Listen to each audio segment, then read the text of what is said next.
অসম চৰকাৰৰ গৃহ আৰু ৰাজনৈতিক বিভাগৰ যিগৰাকী সেক্ৰেটাৰী পাৰ্থপ্ৰতিম মজুমদাৰ তেখেতে বৰ্ডাৰ পুলিচলৈ যিখন নটিফিকেশ্যন যিটো অৰ্ডাৰ পঠাইছে সেই অৰ্ডাৰটো আচলতে কোনো অস্বাভাৱিক নহয়।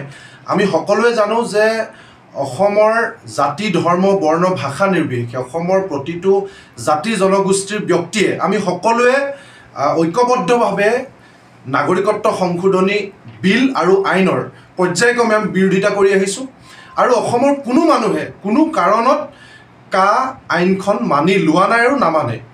আৰু আমি সকলোৱে জানো যে কেন্দ্ৰীয় চৰকাৰে সংখ্যাৰ জোৰত অসমৰ মানুহৰ জাতীয় সহমতক উপেক্ষা কৰি প্ৰতিটো ক্ষেত্ৰতে কেৱল বিজেপি আৰু RSSৰ হিন্দুত্ববাদী এজেণ্ডা ফুলফিল কৰাৰ স্বাৰ্থত হিন্দুত্ববাদৰ ওচৰত অসমীয়া জাতীয়তাবাদক বলি দি এই বাংলাদেশ আফগানিস্তান আৰু পাকিস্তানৰ পৰা আহিব লগা বা ইতিমধ্যে অহা হিন্দু খ্ৰীষ্টিয়ান জৈন শিখ বৌদ্ধ আৰু পাৰ্চী এই 6 ধৰ্মাৱলম্বী লোকক নাগৰিকত্ব দিবৰ কাৰণে নাগৰিকত্ব সংশোধনী বিল বা আইনখন আনিছে।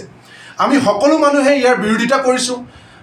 আপোনালোক সকলোৱে জানে যে অসমবাসী ৰাইজে জানে যে আমি আদালতত ইয়াৰ বিৰোধিতা কৰিছোঁ, ৰাজপথত ইয়াৰ বিৰোধিতা কৰিছোঁ আৰু আমাৰ প্ৰতিনিধিসকলে লোকসভা ৰাজ্যসভা আৰু বিধানসভাতো ইয়াৰ ধাৰাবাহিকভাৱে বিৰোধিতা কৰি আহিছে আৰু তাৰ পাছতো তেওঁলোকে অসমৰ মানুহৰ সহমতক উপেক্ষা কৰি এই ধৰণৰ কাম কাজ সময়ে সময়ে কৰি আহিছে। কিন্তু আমি পুনৰবাৰ কেন্দ্ৰীয় চৰকাৰক কওঁ যে আমি নাগৰিকত্ব সংশোধনী বিধেয়ক নামানো।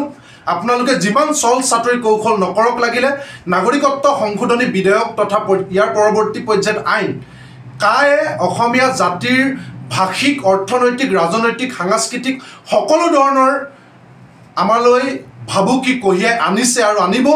গতিকে বিদেশীৰ নামত এগৰাকীও ব্যক্তিক আমি কেতিয়াও অসমৰ মাটিত আমি সমৰ্থন জনাব নোৱাৰোঁ। ইতিমধ্যে অসমৰ 40 লাখ নিবনুৱা, ইতিমধ্যে অসমৰ মানুহৰ কাৰণে অসমত ঠাই নাই।